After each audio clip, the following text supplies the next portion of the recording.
Vamos a orar. Señor, gracias por tu palabra, que podemos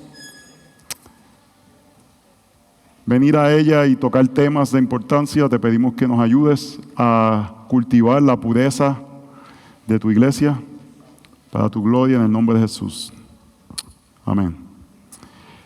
El tema de la disciplina de la iglesia es como un tema que se le ha dado mucha importancia, creo que adecuadamente, en el movimiento, pudiéramos llamar, de énfasis de pureza o profundidad de la palabra del Señor. Y es un tema que es bíblico, se le ha dado importancia porque se descuidó. Lo que tenemos que tener cuidado con este tema es que no queremos medir la completa ortodoxia de alguien por la forma que camina este tema. No es, el Evangelio es lo que nos salva, el Evangelio es lo que nos identifica. Lo que la disciplina de la iglesia desea hacer es preservar la pureza de la iglesia. Y creo que luego del pasaje que Bob predicó y la aplicación del pasaje, que es que los creyentes debemos de empujar en contra del mundo, es una batalla constante nuestra de cómo no podemos dejarnos influenciar, ganar, adaptarnos al mundo. Parte de la aplicación de eso es la disciplina de la iglesia, que nos debe de ayudar de preservar la pureza de la iglesia. Y yo, como papá de dos chicos, Joe iba a cumplir 17 años. El sueño de su vida es ser más alto que yo. Está casi llegando. Y mi hija de 15 años, parte de mi tarea, de mi labor, es de cuidarles, protegerles, mantener la pureza de nuestro hogar. Parte de mi labor es mantener la pureza de mis hijos, especialmente textos como 1 Corintios capítulo 7 me dice que soy responsable de cuidar la pureza de mi hija para entregarla pura en el matrimonio. Entonces yo tengo una labor de proteger a mi familia, de que se mantenga íntegra y pura. Los pastores de la iglesia y las congregaciones tenemos una responsabilidad de mantener la pureza de las iglesias, de que podamos distinguirnos del mundo, de que podamos ser realmente aquellos que reflejamos con mayor fidelidad como podamos el Evangelio de Jesucristo a un mundo que está observando. El mundo está observando y deben ver, en vez de decir, wow, ellos se parecen mucho a nosotros, y no es que necesariamente queremos ser diferentes, pero deben de observar el mensaje del Evangelio en nosotros y ver la pureza del mismo. Y algo que es de suma importancia en este tema es la suficiencia de las Escrituras. ¿Por qué? Porque tenemos que creer que es un tema que sale de las Escrituras. Que esto no es algo que nos hemos inventado, no es algo que pareciera que ayuda a los pastores a tener en momentos control de las iglesias o algo así por el estilo, sino que es un tema bíblico y que debemos de confiar en lo que la Escritura dice. Es más, yo creo que en muchos aspectos, cómo un creyente ve la disciplina eclesiástica refleja qué tanto la persona confía en la suficiencia de las Escrituras. Porque es un tema tan complicado, es un tema que toca aspectos actuales y sensibilidades actuales, donde parecería cruel poner a alguien en disciplina. Pero si creemos en la suficiencia de las Escrituras y se camina bíblicamente, debe ser algo que todo creyente abraza. Cuando nosotros damos la clase de nuevos miembros, nuestra clase de nuevos miembros es una clase más reducida que en muchos lugares por ciertas convicciones que tenemos, pero uno de los énfasis que queremos dar en la clase de nuevos miembros, si algo yo quiero que las personas que van a la clase de nuevos miembros salgan, es con una idea de cómo va a ser si se hay que aplicar disciplina en la iglesia. Yo no quiero que alguien después me diga, a mí nunca me dijeron esto, a mí nunca me explicaron esto, a mí nunca me advirtieron de esto. A mí nunca me mostraron cuáles eran los propósitos, los beneficios, por qué es que hacemos esto, porque al final del día es una mala aplicación de la disciplina de la iglesia, o que creyentes de la iglesia no la abracen pueden destruir la iglesia. Se puede crear bandos, están en un lado los misericordiosos que quieren rescatar a la oveja y cómo es posible que la traten de esta forma. Y en el otro bando están los ortodoxos. Y se convierte en una lucha donde debería haber total alineamiento entre todos los creyentes si se camina de una forma bíblica y todo el mundo entiende el propósito y para qué Dios desea hacer esto. Así que al final del día, la disciplina en la eclesiástica, la disciplina en la iglesia, debe salir de la suficiencia de las Escrituras porque nos sometemos a lo que las Escrituras dicen y confiamos en lo que las Escrituras hacen. Así que voy a decir varios puntos para llegar un poco al final a cómo se ve en un contexto la disciplina en la iglesia. No estoy diciendo que es la única forma que se puede aplicar. Y quizás si me da tiempo, no pedí permiso, pero yo digo que es mejor pedir perdón que pedir permiso. Tenemos algunas preguntas que tengan las personas. ¿Les parece bien? Vamos a ver si no nos dormimos. El que se duerma lo vamos a poner en disciplina. Así que lo primero que quiero comentar es este punto de que la disciplina de la iglesia comienza con las Escrituras y que las Escrituras son suficientes. ¿Por qué creemos en la disciplina de la iglesia? ¿Por qué? Porque las Escrituras lo presentan. Y usted me puede decir algo. Yo sé lo que algunos me van a decir. En ningún texto bíblico dice disciplina en la iglesia. Pero hay muchos conceptos bíblicos que no tenemos una palabra, pero que hemos nombrados de una manera que todos podemos entender lo que estamos hablando. Cuando yo doy la clase de nuevos miembros, le digo, si usted no le quiere llamar disciplina bíblica, that's okay. Disciplina eclesiástica. Porque habla en Hebreos capítulo 13, habla de la disciplina del Señor, pero no está hablando, ese Hebreos 13 no es la disciplina eclesiástica. Y esto también nace de un concepto que tampoco sale en el Nuevo Testamento, que es membresía en la iglesia. Usted no va a encontrar el término membresía en la iglesia, pero son términos que los utilizamos para entender lo que estamos hablando de conceptos que la Biblia enseña. Yo le digo a gente, ¿usted no quiere utilizar el término membresía en la iglesia? Yo no tengo problema con eso. Pero estamos de acuerdo que Dios llama a creyentes a comprometerse con iglesias locales. Ok, ¿estamos de acuerdo en eso? Está bien, no tienes que usar el término. No me hago un policía de términos, pero me hago más policía de lo que la Biblia enseña que hagamos.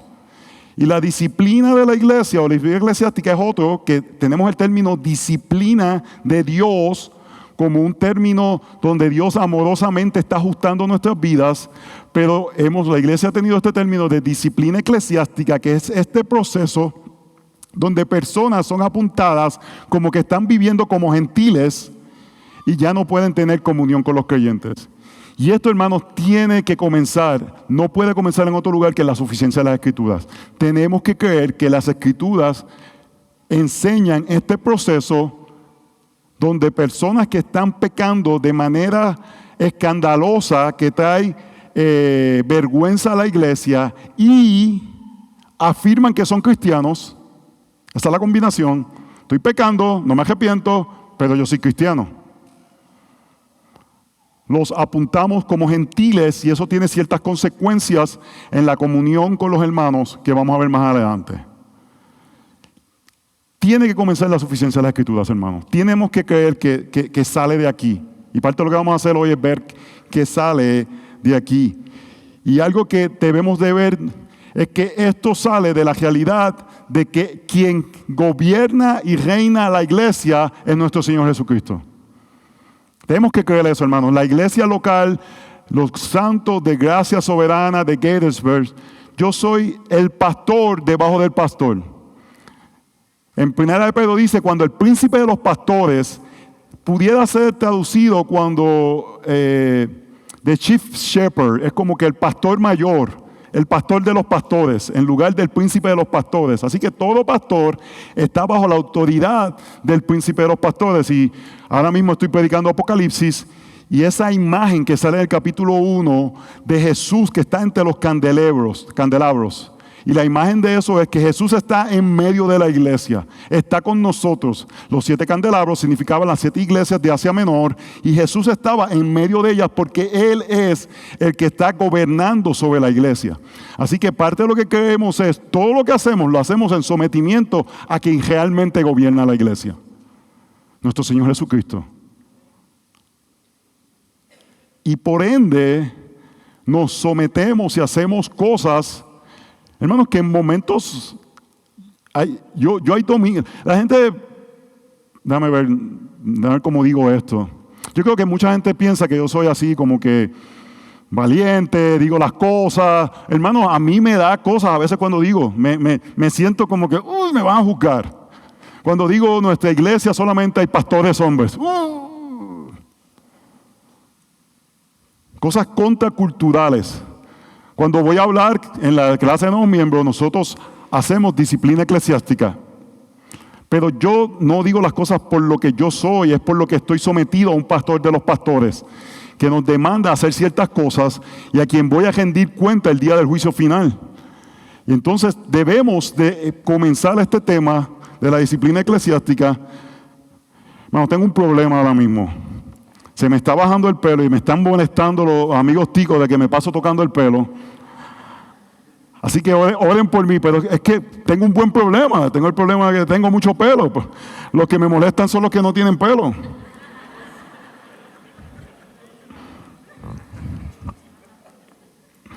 Así que Cristo es la cabeza, Él gobierna, nos sometemos a Él. Número 2, la iglesia es columna y baluarte de verdad. Hermanos, la iglesia no es un club social, la iglesia no es un sitio para tener cercanía con personas. En Estados Unidos es hasta más esa tentación de hispanos. Llega a un lugar, no tienen con quién hacer comunidad y pareciera que una iglesia es una buena solución para eso. Pero la iglesia no es un lugar de hacer obras de misericordia, aunque debemos de hacerlas. Es un lugar donde debemos tener relaciones con personas, pero la iglesia tiene propósitos bíblicos y uno de ellos principales es columna y sostén de la verdad. Hermanos, el mundo debe mirarlo y decir, ahí está la verdad, ahí hay verdad. Por eso es que parte de lo que debemos vivir es afirmando lo que es verdad. Por eso decimos que hay hombres y mujeres que nacieron hombres y mujeres. No porque seamos malvados y queremos hacerle la vida imposible a personas que se sienten de cierta forma y por qué no los deja ser felices. Es que somos columna y baluarte de la verdad. Y cuando comenzamos a dejar que mentiras entren a nuestras vidas, entonces nos acostumbramos a mentir. Y el evangelio queda en juego. Porque es una de las razones que nos paramos a estas razones. No es porque somos los más así, los más santos. No es porque queremos en cierta forma hacerle la vida imposible a todos estos gentiles. La forma que nos levantamos es por la verdad, porque somos columna y baluarte de la verdad. Protegemos lo que es verdad. Cuando mis hijos eran pequeños, ya mi hijo está 1,89. Está grande, pero cuando era pequeño, yo les extendía mucha gracia a ellos. Yo creo que mi esposa en ocasiones pensaba que le extendía demasiada gracia. Pero había ciertas cosas que ellos sabían que no iban a ser permitidas. Y una de ellas era mentir. Eso fue algo que cosas que a veces me molestaban más, me calmaba y no le mostraba que estaba tan molesto, porque yo quería dejarle saber en algunos momentos, mentira no va a ser aceptada en esta casa. Y es algo que es increíble, que a este nivel a ellos se le como que no saben mentir. Porque lo que sucede es que cuando nos acostumbramos a mentir, se hace fácil mentir. Y nos creemos las mentiras. Usted no tiene un tío, todo el mundo tiene este tío. Todo el mundo tiene este tío, que él iba a ser Maradona. Era increíble amigo de presidente Arias. Tiene todo un montón de historias y todo el mundo sabe que es mentira. Todo el mundo tiene ese tío. Pero él se cree las mentiras. Él se las cree. Y nadie tiene la valentía. El problema es que nadie tuvo la valentía de decirle, eso que tú estás diciendo es exageración. Más yo le digo a mis hijos que cuando esté predicando y uso ejemplos de nuestra casa, me digan si estoy exagerando. Porque uno comienza a creerse las mentiras. Y lo mismo sucede con el evangelio. Comenzamos a abrazar mentiras pequeñas, comenzamos a dejar que el mundo entre y eso va a ir endureciendo nuestros corazones. y debemos de cuidarnos de permitir falsa doctrina entrar a nuestras iglesias. Primera de Timoteo 4:16 dice: ten cuidado de ti mismo y de la enseñanza, persevera en estas cosas, porque haciéndolo asegurarás la salvación tanto para ti mismo como para los que te escuchan. La pureza de la iglesia viene por medio de pureza doctrinal. Porque la pureza doctrinal nos va a permitir discernir lo que es mentira y lo que es verdad. Y cuando como iglesia nos estamos apartando de la misma e intervenimos para poder proteger a la iglesia. ¿Me explico? Parece que no.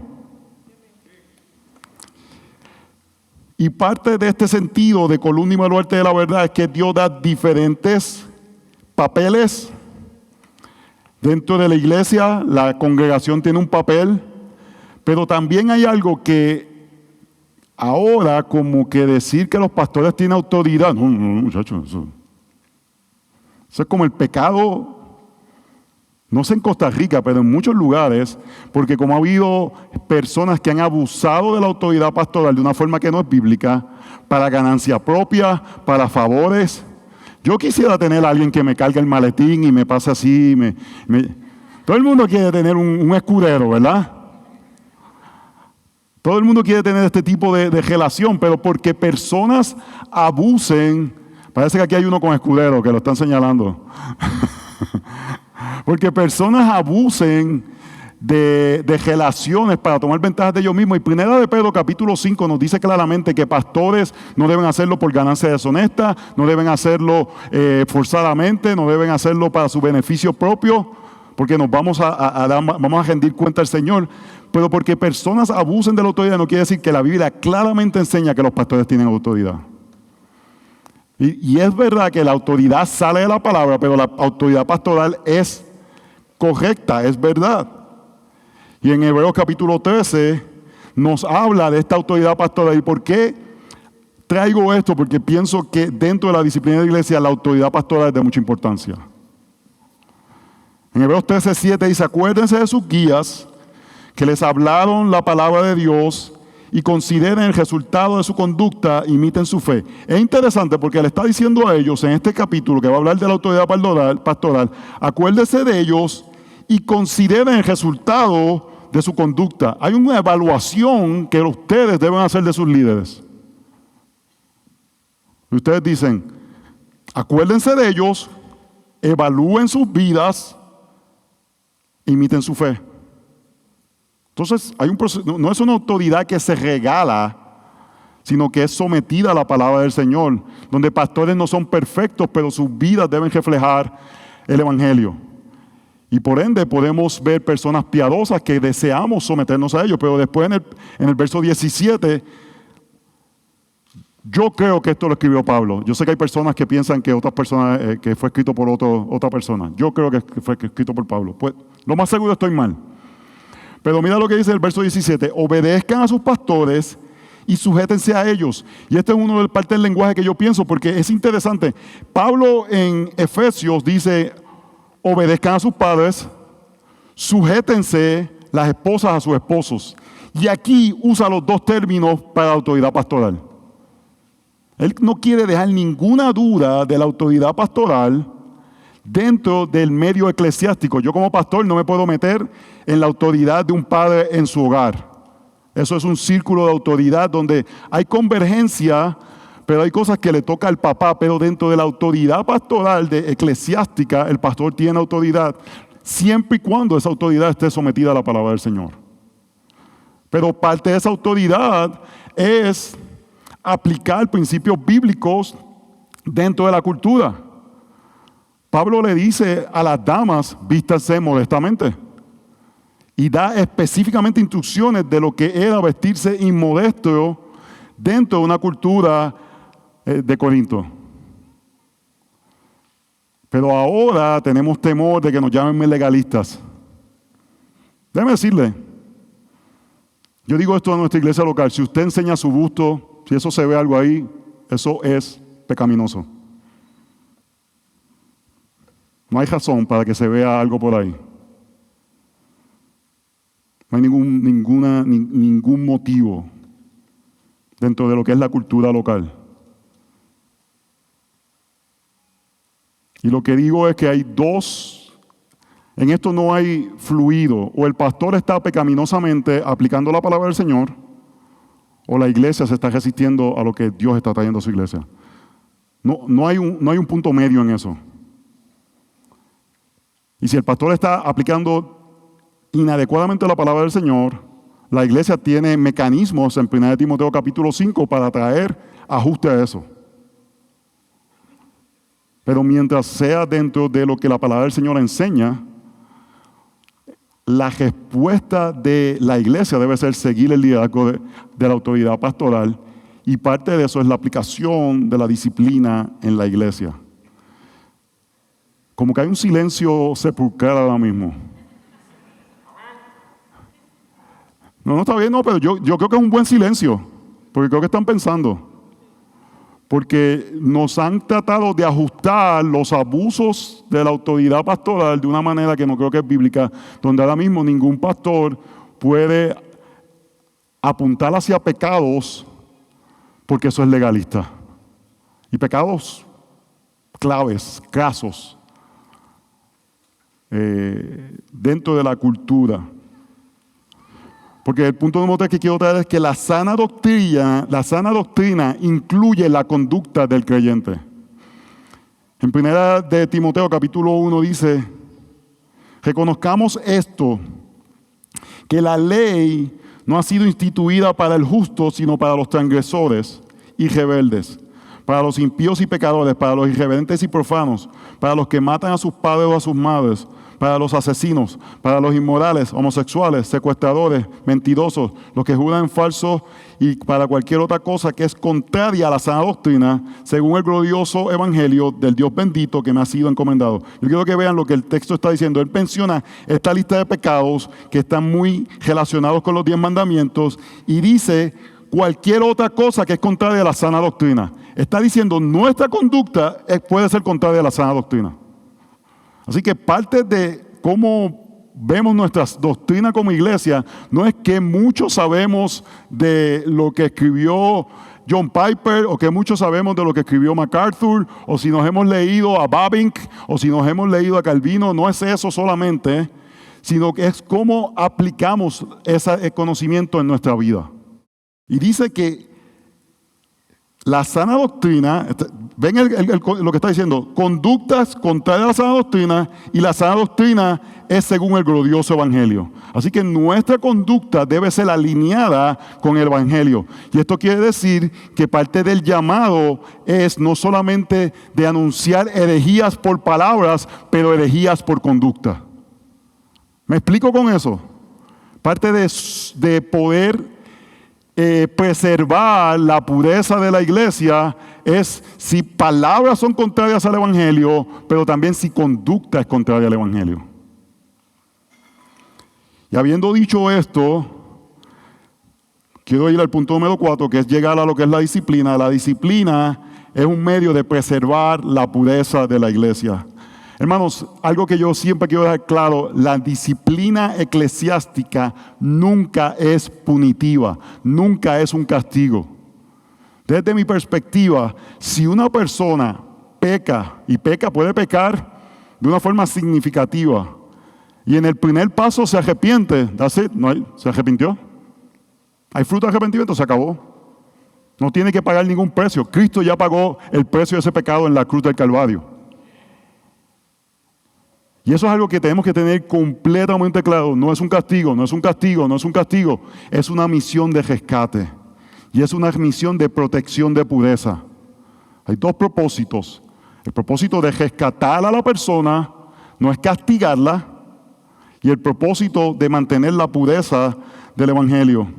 Y tenemos que ver que hay dos iglesias que se pueden ver. Está la iglesia visible y la iglesia invisible. Y la iglesia visible es lo que nosotros podemos ver con nuestros ojos humanos. La iglesia invisible es la que Dios ve y es la verdadera iglesia.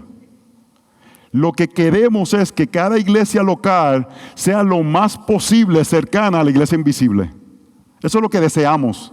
Que por los medios que Dios nos ha dado, que sean posibles, podamos tener lo más cercano una iglesia que se asemeja a la iglesia que Dios dice que es visible, que es invisible. Y ahí es donde, para mí, de suma importancia, para que la doctrina de la disciplina eclesiástica funcione, tiene que haber una comunidad que se vive la gracia, y la gracia permite que vivamos con vidas abiertas. Porque la forma que podemos saber la pureza de la iglesia es que conocemos las vidas de personas y estamos evaluando si esa persona, con todos sus defectos, está viviendo dentro de la gracia del Evangelio. El problema es que tenemos iglesias donde gente entra y sale y nadie sabe de sus vidas. Pueden ser matadores en series y nadie se entera. Nadie lo sabe. Lo que deseamos es lo más posible que haya comunión, que tú con alguien de la iglesia tengas comunión, esa persona te conozca y en algún momento esa persona te diga, wow, estás viviendo como un no creyente. Por eso vivimos con vidas abiertas. Debe haber un ambiente de gracia donde sabemos y caminamos con la realidad de que todos somos pecadores, que todavía estamos batallando con nuestras luchas, que todavía estamos en un proceso de santificación, donde personas pueden abrir sus vidas y decir, estoy batallando con este pecado, y va a haber gracia de poder caminar eso. Pero a la misma vez va a haber reconocimiento cuando una persona está endurecida y está actuando como un no creyente, y entonces poder aplicar el proceso de disciplina eclesiástica. Hermanos, sin comunidad la disciplina eclesiástica no funciona. Porque solamente vamos a poder disciplinar a aquellos que es sumamente obvio, en lugar de poder conocer las vidas de todo el mundo, y todo el mundo vive en la luz. Por ejemplo,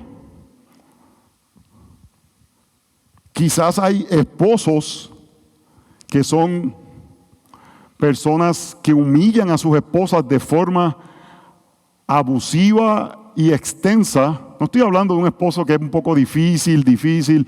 En primera de Pedro, capítulo 2, presenta la realidad de que una persona puede estar en un matrimonio difícil. Estamos hablando de una persona que dice que es un creyente y trata a su esposa no como vaso frágil. ¿Qué dice primera de Pedro capítulo 3 acerca de esa persona que no trata a su esposa como vaso más frágil? A ver si alguien me dice, Dios no escucha sus oraciones. Me le dan un chocolate a ese hermano. Dios no escucha sus oraciones. Y yo no sé ustedes, pero la Biblia, ¿quién dice de quién no escucha las oraciones de Dios? De los impíos. Para mí que el texto está claramente diciendo, ese hombre no es un creyente. Y debe haber un sentido de comunidad donde hay esposas que deben vivir con eso, pero si él dice que es creyente y no la trata como vaso más fácil, hermano, no estoy diciendo que ahora todas mujeres se hayan hecho víctimas, no estoy hablando de eso, estoy hablando de un hombre que está en un proceso de santificación, estoy hablando de un hombre que está tratando de caminar, no estoy hablando de eso, pero si es un hombre abusivo y dice que es creyente, debe haber un proceso de disciplina. Y debe haber gente que viven en ese aspecto de comunidad, que pueden intervenir y decir, miren hermanos, a mí de las mejores cosas que me sucedió en mi vida de creyente, yo estaba viviendo con una familia, casado con mi esposa, yo pensaba que yo era el esposo del año. Yo pensaba que me tenían que hacer una estatua, que mi esposa se había sacado la lotería. Hasta que ese hombre estábamos viviendo, y como estábamos viviendo en comunidad. Me dijo, tú te enseñoreas de tu esposa de una forma bien sutil. Le dejas saber que tú eres mejor que ella, que tú piensas que eres mejor que ella. De formas bien sutiles. Eso fue de las mejores cosas, que vivir en comunidad es una bendición, hermanos. Que la gente vea nuestras vidas, que vea nuestros pecados y que nos ayuden en amor a caminar, a crecer en eso. Y eso comenzó un proceso de años que yo pude, por la gracia del Señor, salir de ese pecado. Que tengo que todos los días batallar contra él, hermano, porque ese es mi pecado dominante en la vida. Y le digo a mis amigos constantemente, si tú me ves tratando de ponerme yo como mejor de formas sutiles de personas, déjamelo saber, porque ese es mi... Mañana yo voy a ir al aeropuerto de San José, ¿verdad? O eso es de Heredia. ¿Dónde es que está el aeropuerto? Yo no sé de dónde yo estoy. Esto es una confusión que ustedes tienen aquí. Ya díganle San José a todos. No, que San José, Heredia, a la abuela, es como, ya cámbienle los nombres todos. La zona metropolitana de San José. Y yo les aseguro algo que va a suceder mañana. Si fuera un hombre que apostara, yo apostaría a eso. Que la persona frente mío en la fila de seguridad va a tener todo tipo de metales, no va a sacar la computadora, va a ser la persona más lenta en la historia, porque Dios me ama tanto que quiere que yo diga, yo no soy mejor que Él. Y hasta que yo no me crea eso, me va a seguir pasando. Porque yo pienso, mira para allá este tipo que... Uno hace así.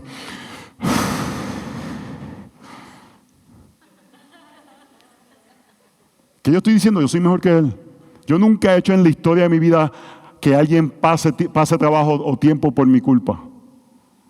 Entonces, creo que ven el punto de lo que tiene que ver esto con la doctrina de la disciplina en la iglesia. Necesitamos que gente sepan todo de mi vida. Que yo veo en internet, mi computadora abierta, mi teléfono abierto a personas. La forma que estoy en los viajes, qué tentaciones tengo. Tienen que saber, hay gente que tiene que conocer mi vida. Porque de otra forma, esto no funciona. Así que vayan conmigo ahora a Mateo 18, que comenzamos a ver un poco cómo funciona la disciplina de la iglesia. Yo espero que Bob no haya tomado esto. Él es más viejito que yo, tú sabes, quizás tiene más enfermedades o cosas así.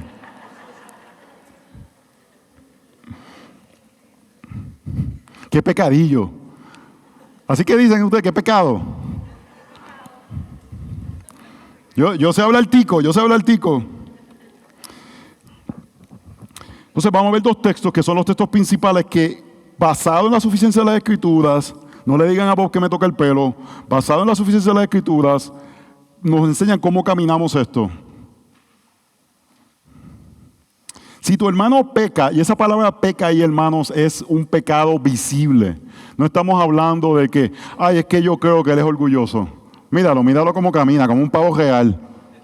No es eso, es un pecado medible. No es que un día la persona no te saludó. Es una conducta que es evidente por la palabra. Ahí que vemos la suficiencia de la Escritura. Es un pecado. Ve y repréndelo a solas si te escuchas ganar a tu hermano. ¿Sí? ¿Cuál es el primer paso de la disciplina de la iglesia? Si alguien peca, ¿nosotros qué hacemos? Vamos a reprenderlo, hermanos. Y este es uno de los pasos que nadie quiere hacer. Nadie lo quiere hacer. Nadie quiere hacer ese paso. Usted no sabe la cantidad de personas que vienen a hablarme a mí y ya no me hablan porque ellos saben lo que yo le voy a contestar. Pastor, no, tienes que ir a hablar con la persona. No, pero pastor, no. La palabra de Dios no dice el pastor tiene que ir. Te toca a ti. Gálatas 6:1, hermano. Yo creo que es un texto que debe estar en nuestros corazones. Si alguien es sorprendido en pecado, aquellos que son espirituales, yo creo que Pablo está siendo un poco hasta irónico. Ustedes que se creen espirituales, reprenderlo con un espíritu de mansedumbre, velando que no caiga. Está diciendo, si eres verdaderamente espiritual, hazlo de una forma que demuestre amor, no superioridad. Hermanos, hagan preguntas antes de ir a acusar a alguien de un pecado. Yo vi esto el otro día. Vi como que tu hijo estaba volando en la parte de atrás del auto. Me parecía que estaba como que su brazo iba a ser dislocado. Quizás estaban jugando un juego. Uno va con preguntas, hermanos. Velando que no caiga. Nos quitamos el tronco antes de acusar. Yo tengo una historia. Una vez yo fui a un restaurante con mi esposa y cuando salía estaba una de las secretarias de la iglesia norteamericana, que nosotros rentamos el lugar, cenando con un hombre que no era su esposo. Yo fui, la saludé. Ah, sí, este es un amigo. El otro día yo fui a hablar donde ella. Hermano, nadie quiere hacer eso. Yo no quería hacerlo. Eso no es mi problema, es de la otra iglesia. No, hermanos. Y yo fui y le pregunté, oye, solamente quería, yo sé que tú eres casada. Ah, no, sí, mi esposo sabía, mi esposo sabía y él es un amigo de mi mejor amigo de yo no sé qué. Y yo le dije, ¿sabes qué? Me gustaría hablar con tu esposo. Porque la doctrina del pecado me dice que ella me puede estar mintiendo a la cara. Si es capaz de hacer algo así, es capaz de mentirme a la cara. Y hablé con el esposo, sí, esa era la... Después tuvimos una conversación, él me preguntó, yo le dije, mira, yo pienso que desde que me casé, los amigos de mi esposa son las amigas de mi esposa son mis amigas, y no hay separación en eso. Pero yo no te puedo decir eso, creo que es poco sabio, creo que pudiera haber, pero no, bíblicamente no te puedo decir que estás completamente pecando. Pero uno tiene que tomar ese paso, hermanos, y tiene que ser en amor. Y tiene que ser hasta sabiendo que personas se van a ofender de que mostraste amor por ellos. Es lo que yo digo, cuando el conflicto llega a la vida, Dios lo hace con una de dos razones. Ver si eres un creyente o ver si vas a jugar en el equipo del diablo.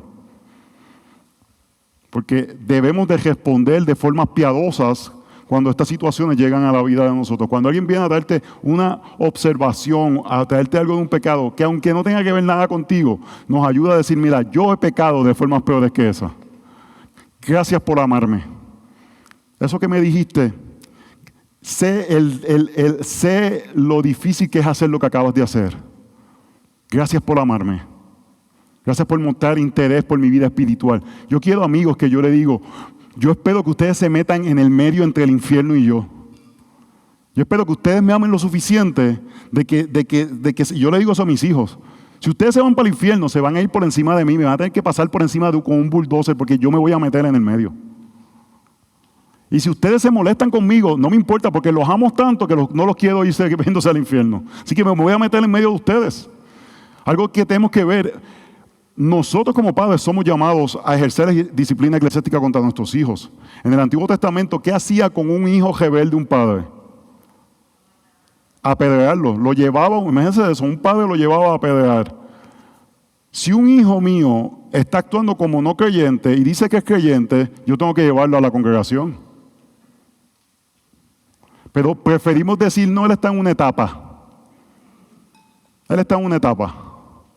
Porque no creemos en la suficiencia de las Escrituras.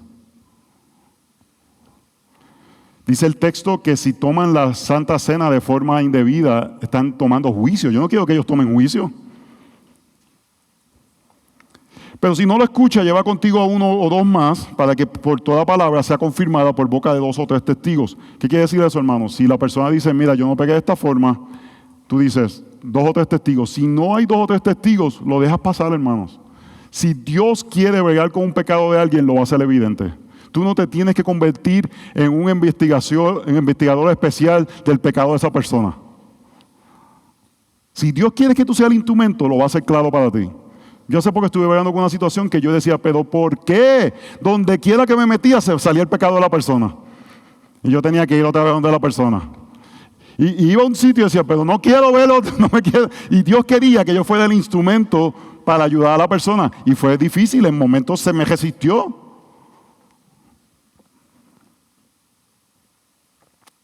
Pero podemos tener la paz que si somos nosotros el único testigo y la persona no lo acepta, that's okay. Es como en el caso de los pastores, dice con 2 testigos. En verdad os digo que todo lo que ustedes desaten en la tierra será atado en los cielos y todo lo que desaten en la tierra será desatado en el cielo. ¿Qué es lo que estamos diciendo? Lo que dijimos anteriormente. Esto es un proceso donde Dios está afirmando quién está dentro del cuerpo de Cristo. Y la iglesia tiene la autoridad, 2 capítulos anteriores, donde le da la llave de la iglesia a la iglesia, para mí que no es a Pedro, se le está dando a la iglesia, de determinar quién es parte del reino y quién no es parte del reino. Cada iglesia local tiene esa autoridad. Por eso tomamos en serio evaluar quiénes son parte de nuestra iglesia y tomamos en serio cuando la congregación o personas de la congregación no están actuando como que son parte de la iglesia y le decimos, estás actuando como no un creyente. En 15 años que llevamos de congregación hemos tenido solamente una disciplina que ha ido pública. Hemos tenido el comienzo de varias. Y yo comienzo diciendo, yo no estoy diciendo que no eres un creyente. Yo estoy diciendo que basado a lo que estás mostrando, estás actuando como un no creyente. Y nuestro deseo es que te arrepientas de tu pecado para que muestres que eres un creyente. Y te imploramos en amor que te arrepientas. Y por ende vamos a retener dos cosas que ningún creyente puede vivir sin ellas. En nuestro caso, retenemos la cena del Señor. En el capítulo 11 dice que no se tome indignamente. Entonces, no, un creyente, hermano, no puede vivir sin tomar la cena del Señor. Estamos participando con Cristo en ese momento. Y lo otro que retenemos es la comunión bíblica. No permitimos que participen en los grupos pequeños. Eso es nuestra iglesia local. Estamos diciendo, un verdadero creyente no puede vivir sin eso. Y eso va a ayudarle a que regrese al redil. Y le decimos, esto no te estamos castigando. Si tú te arrepientas hoy, esto se acaba. Y no tenemos que continuar expandiéndolo. El texto dice, si rehúsa escucharlo, dile a la iglesia, y si también rehúsa escuchar a la iglesia, sean para ti como el gentil, el recaudador de impuestos. Uno comienza a abrir el círculo de influencia de personas que lo llaman al arrepentimiento. Y llega el momento que se lo dice a la iglesia. Y si no se arrepiente, ¿qué dice? Pensamos que es un no creyente.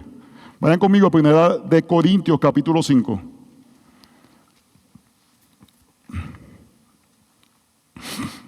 En Mateo 18, algo que es importante, que no creo que pierdan de vista, es que está en el contexto de perdonarnos. El contexto de Mateo 18 es el perdón. Así que el punto es, no estamos tratando de buscar personas para hacernos nosotros más santos, estamos tratando de buscar personas para que haya reconciliación dentro del cuerpo de Cristo y reconciliación con nuestro Dios. 1 Corintios 5. Y en efecto se oye que entre ustedes hay inmoralidad, y una inmoralidad tal que como no existe ni siquiera entre los gentiles, al extremo que alguien tiene la mujer de su padre. ¿Qué está diciendo aquí? Alguien está pecando de tal manera que ni los gentiles hacen eso, ni la gente del mundo hace eso. Y esto que voy a decir, muchas personas pueden diferenciar, pero es algo que yo creo que debemos de considerar. La carta de Corintios está llena de pecado, hermanos. Eso es, pecado va y pecado viene. En Puerto Rico decimos, hay pecado que ni botándolo se acaba. Y Pablo no dice que los otros deben ser disciplinados. El pecado que llama a la disciplina, y hay pecados serios, el resto de la carta, el pecado que llama a la disciplina es un pecado que ni los gentiles lo hacen. Algo a considerar es si somos muy rápidos a disciplinar en momentos pecados de la realidad de personas que están creciendo en su caminar con el Señor, a pecados que reflejan una conducta a tal punto que estás actuando como un gentil. Porque lo que veo en el texto de Mateo 18 dice, considéralo como un gentil, está actuando como un gentil, y en 1 Corintios capítulo 5 es un sentido de que es un pecado que ni los gentiles hacen. Entonces, cada iglesia local debe de batallar con qué conductas son conductas que caen en esa categoría. Y cada iglesia local va a rendir cuentas al Señor acerca de eso. Yo no puedo decirle cuáles, pero debe haber una categoría de áreas que damos espacio a las personas continuar creciendo en su santificación, porque todos nosotros tenemos áreas que si dicen vamos a disciplinar eso, vamos a caer en disciplina. ¿Entienden ese punto que estoy trayendo? No hay nadie que se libra. Lo que sucede es que muchas veces disciplinamos las áreas de fortaleza de los líderes.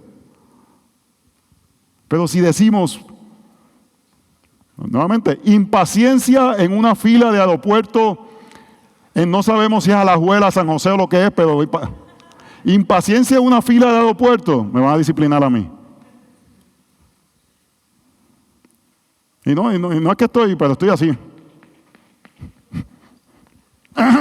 ¿Verdad que uno empieza como que a hacer ruido para que la persona se mueva? fuera del campamento.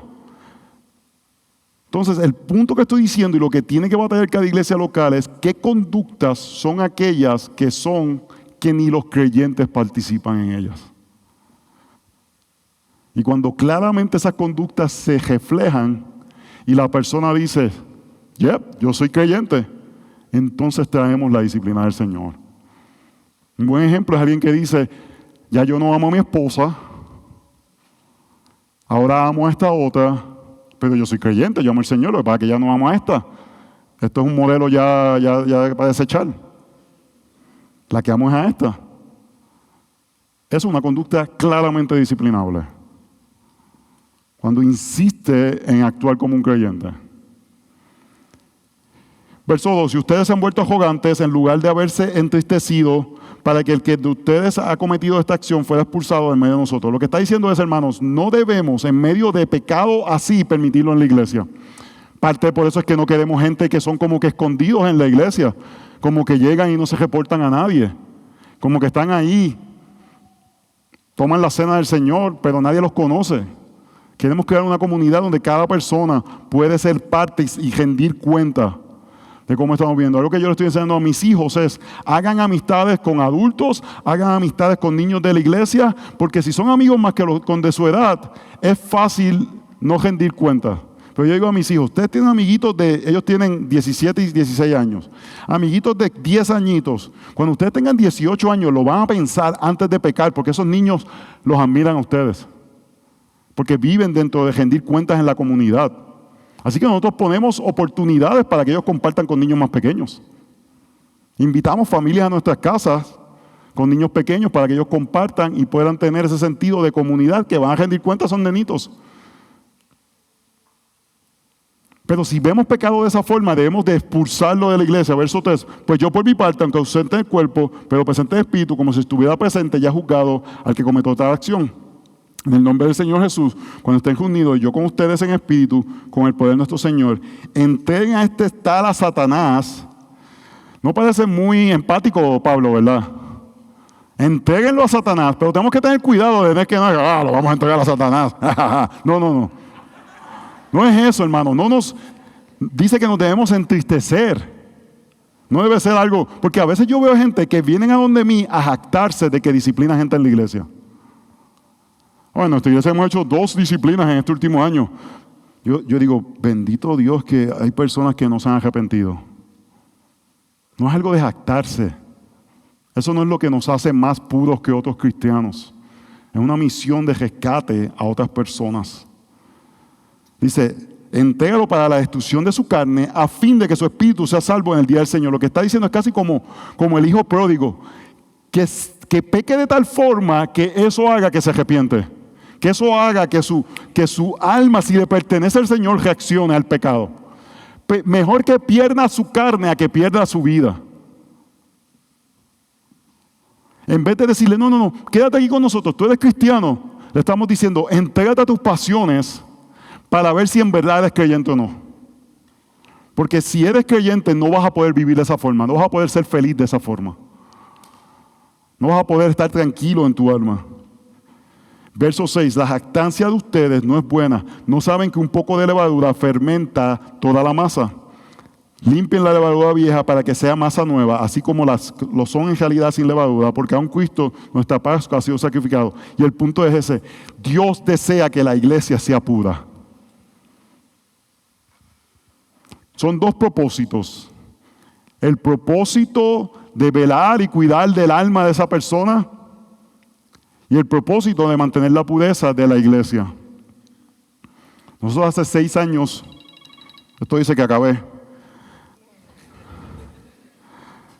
A mí no me dijeron cuánto tiempo, así que hace 6 años tuvimos que hacer nuestra única disciplina que tuvimos que traer a la congregación en los 15 años que llevamos. Y fue un hombre que se había entregado al uso de pornografía de formas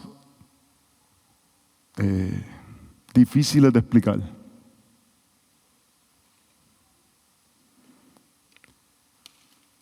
Y lo trajimos a la congregación. El hombre permaneció los domingos escuchando la palabra del Señor. Nosotros permitimos que no creyentes vengan a nuestro culto dominical, así que él podía venir el domingo al culto de adoración. No podía participar en la mesa del Señor, no podía participar de los grupos pequeños de comunión. Y yo me reunía constantemente con él. Y le decía, yo quiero que tú sepas, porque te amamos estamos haciendo esto. Más fácil sería dejarte que te entregaras a tu pecado. Y esto fue un proceso como de 6 años anteriores que salía esto a la luz y seguimos trabajando hasta que el punto que vio que él estaba endurecido de tal manera, engañaba a su esposa, robaba celulares para poder tener un celular personal para poder ver la pornografía. Pero por la gracia del Señor, él es parte de nuestra congregación y es una persona que contribuye a nuestra congregación ahora. Él se arrepintió. Por razones obvias no puede servir en algunos ministerios. Pero él es parte del cuerpo de Cristo. Yo espero verlo cuando toque la trompeta. Yo espero verlo a él. Ese es el fin, hermanos. El fin no es decir cuántas disciplinas hemos hecho porque yo soy el reformado más reformado de los reformados. El punto es rescatar almas. Y debe haber una tristeza en nuestro corazón cuando por la gracia del Señor no es posible eso. Porque personas rechazan, y el libro de los Hebreos dice que aquellos que tuvieron una iluminación y rechazan el Evangelio, será como que algo más fuerte para ellos.